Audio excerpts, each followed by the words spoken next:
strong north-south magnet. See that? North-south, north-south.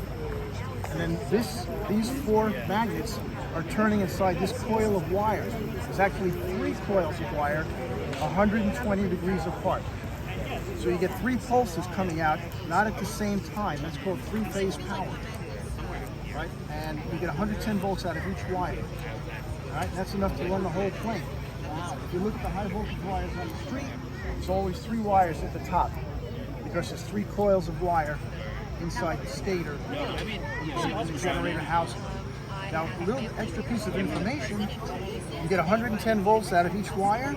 There's also a neutral wire that I chopped off. From a power lead to neutral is 110 volts. From a power lead to a power lead, you get 208 volts. So in your house or apartment, they give you 2 power leads and neutral.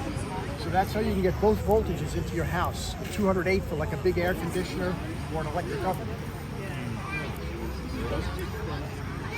$10.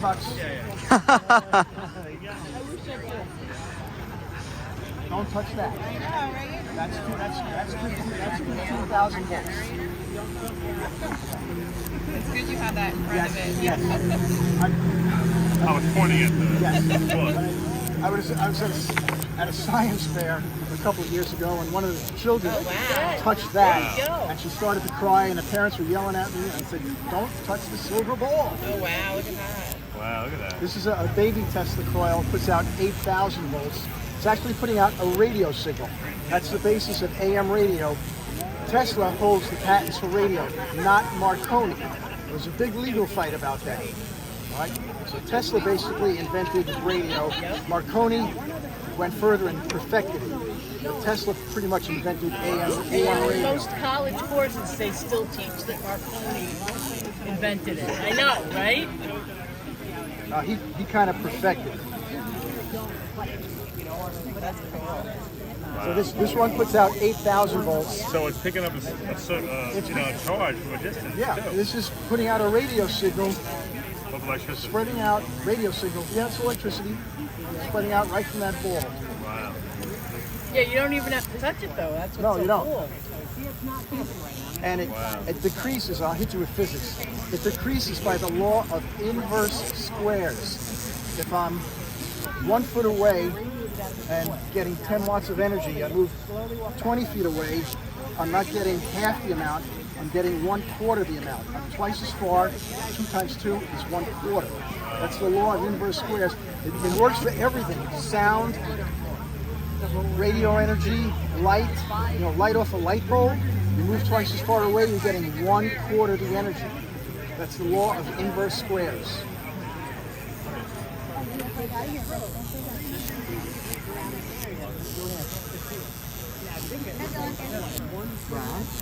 Show the top.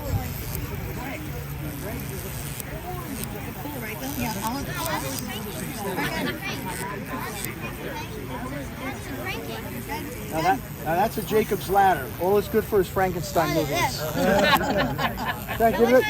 Frank, crank it. Here, crank it. You're making electricity. So you're turning a coil of wire inside these magnets. I ripped that out of a 100-year-old telephone. Wait, that looks like a rabbit. Right. There you go. I saw that episode.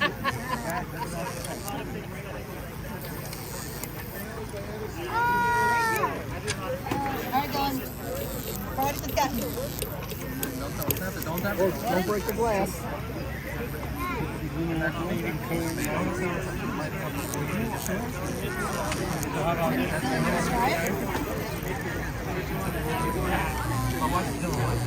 That's it. See, that's an induction motor. Yeah. It doesn't need a carbon brush to transfer the electricity to the rotor. It's a staggering invention from Mr. Tesla. Go ahead, give it a try. Hey, look, Tony. Make an alternating current. Don't touch it. You want to do it? Yeah, you do it. It's hard to do. I'm turning this off. That's not effort. Yep, and watch when I turn on the fan, it's a lot harder. Go ahead, turn it. When I turn on the fan, it's even harder to turn. Dad, Oh wow! Let's See? see, let me try. are we allowed to touch this? Let me try. See, it's harder to turn. Easy. I don't want you to damage the crank. This was on tour. I just got it this morning, and that crank had to be replaced. So what they're talking about here is magnets near coils of wire, and you'll actually have alternating current. Oh, DC current. The magnet is pushing electrons back and forth in the coil of wire. Electrons are little invisible particles, and the magnet is pushing them back and forth. And that's called alternating current. See how it alternates back and forth? That's why they call it alternating current. Cool, right? Yeah, I would think so. See, these are like invisible electrons that they go down the wire, back the wire, down the wire, back the wire. Not really. Now this one only puts out 8,000 volts. Okay. That one puts out about 1,000,000 volts.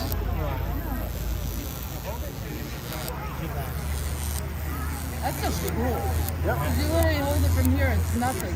The radio signal is exciting the neon gas inside the bulb. Cool.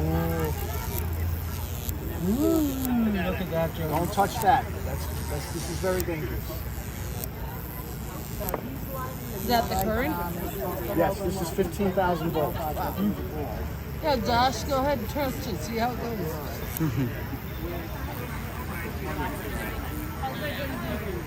How many amps? Depends on what goes in. It's Depend on the resistance of my finger. well, the primary is 4.8 amps. I don't know what the amps are on that, but it's 15,000 volts. That's very dangerous. They can basically listen to the sound.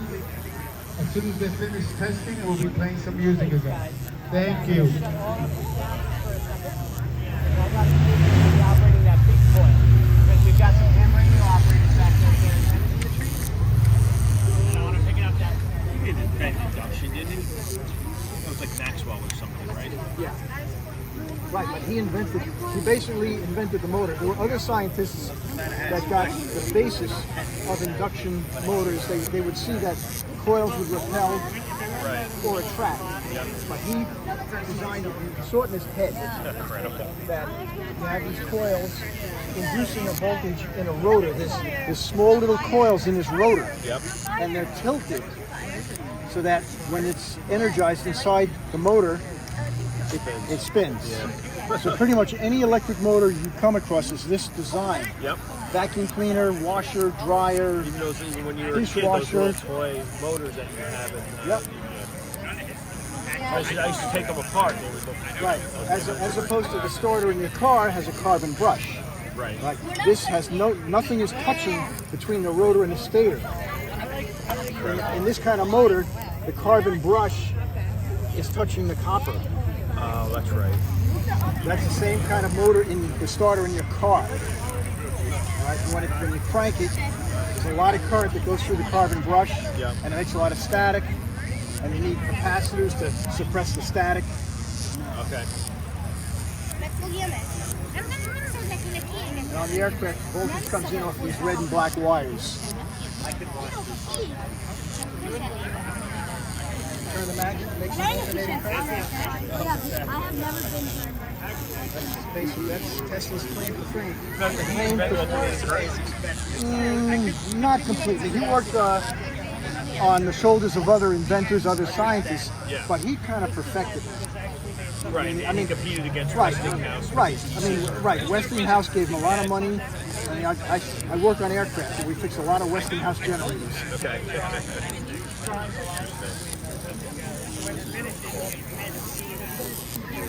Magnetic force is pushing the electrons back and forth. The electrons are jumping back and forth between the copper atoms. Right. Right? As opposed to direct current, it's like water going through a garden hose, all in one direction. That's direct current. Direct current coming out of a battery. Yep. Crank it. So right here, you're turning a coil of wire inside these magnets, and you're making alternating current. And over here is the opposite. You're turning a magnet near a coil of wire. Doesn't matter which one you move, as long as you move one past the other.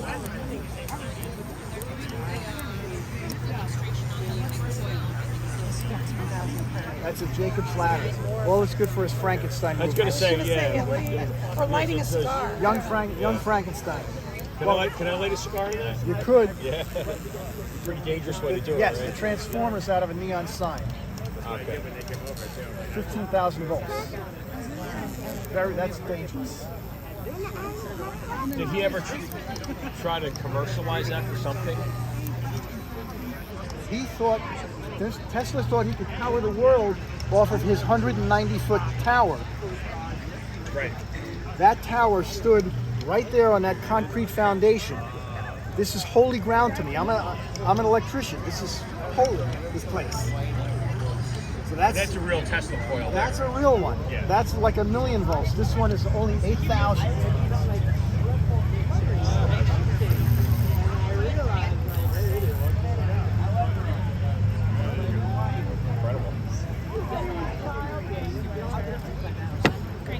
So the radio signal is exciting the neon gas inside the bowl. So this is a radio signal. Yes. Okay. Yep. So I should read up. Did that tower ever fired up? Yeah, well, he fired it up all. This thing, that's He how- fired it up all the time. He thought he could power up the world with his 190-foot tower, but he didn't understand the physics 100 years ago. I didn't see that. 120. You can't send large current through the air without killing somebody. It's either a lightning bolt or a microwave signal. You walk in front of a microwave antenna on a battleship, you're gonna get fried. So those were microwaves.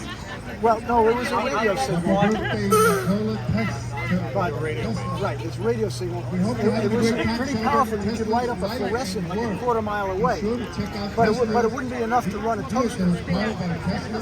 So it put out a high frequency radio signal, but very low Get ready current. for another glass of t-shirt can And there were at no 6 genetic p.m. defects running this stuff. No, not at that frequency. No, but when you get to the higher frequencies, you get the gamma rays and X-rays. Got a problem. That's called ionizing radiation. It damages your cells. So, I mean, did he realize that you had to space the towers a certain length apart? Okay. He just didn't understand it. Because that was... But he basically invented radio. Tesla invented radio, not Marconi. I thought Marconi. Nope. He invented it. There was a big patent fight about it. The patents went back to Tesla. Marconi perfected it, but Tesla invented it. Radio, AM radio.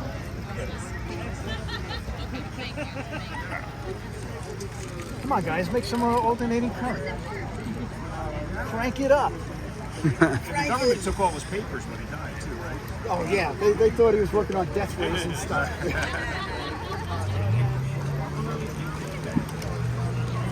That's an induction motor.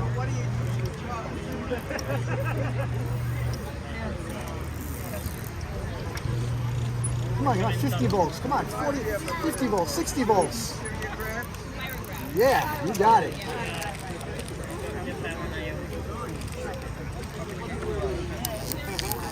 Have you explained the spark plug on the end? The power supply is damaged. Oh, I got a spark. Nice. I mean, the kids tend the math gets done ahead of time. How you doing? Okay.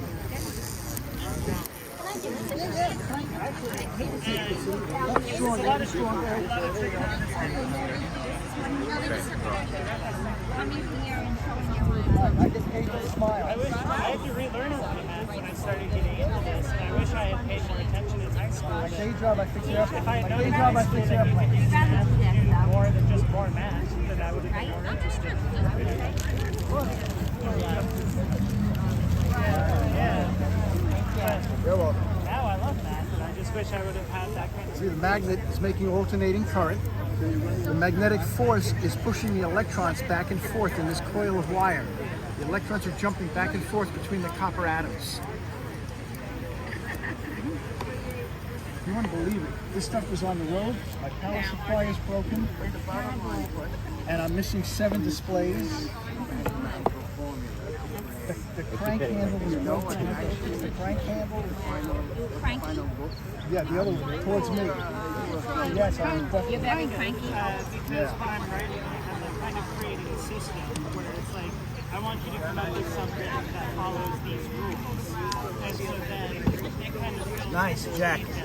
Thank you so much. Now here we have an induction motor. I actually have 2 induction motors, and I cut one apart so you can see how the rotor is turning inside the coils of wire. It's a staggering invention to make a motor without the carbon brush. Right? The carbon brush in an old DC motor, the carbon brush is transferring electricity to the rotor. And it makes a lot of sparks, it makes static noise, you need capacitors to reduce the static noise, and the carbon brushes wear out. It's got all kinds of problems compared to an induction motor. They dared Mr. Tesla how to build it, and he figured it out. He saw it in his head, and he built it. And there's one of the early Tesla induction motors. There's no connection between the outer stator and the rotor. The rotor has tiny little coils in it, tiny little copper coils in it, and they're slanted. So when they're energized, they get an induced voltage in the rotor. And whenever you have a voltage running through a wire, it makes a magnetic force. All right, and the magnetic force in the rotor opposes the magnetic force in the stator, and that's what causes the motor to turn. That causes the rotor to turn. So that's kind of like the high level. And over here, we have an alternating current generator that I ripped out of a 100-year-old telephone. 100 years ago, you had to make your own electricity to make the phone call. As you turn the crank, it would ring a bell at the phone central, and she would take your wire and plug into your circuit, and you'd say, Mabel, get me the fire department. And then she would turn the circuit over to a DC system, and that's how you'd complete the phone call. Okay, ladies and gentlemen, they're still testing on the coils. So as soon as And here we they're have finished, we'll be a Jacob's ladder. Yeah. Here we have a Jacob's ladder, and this is a 15,000 volt transformer. And the spark goes up, the electrons try and get away from each other because they have a like charge. And all this is good for is Frankenstein movies. The transformer I took out of an old neon sign. Yep. And here's a baby Tesla coil. This Tesla coil puts out 8,000 volts. It's actually putting out a radio signal, and that's exciting the neon gas inside this bulb. So this one puts out 8,000 volts, and hopefully later we'll see the daddy Tesla coil that puts out like 1,000,000 volts as soon as it gets dark out.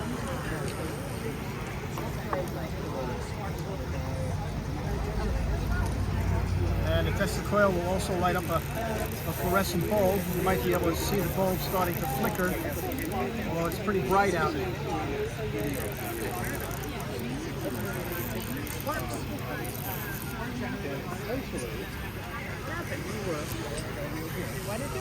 That's it. Jacob's ladder. Yep. 15,000 volt transformer.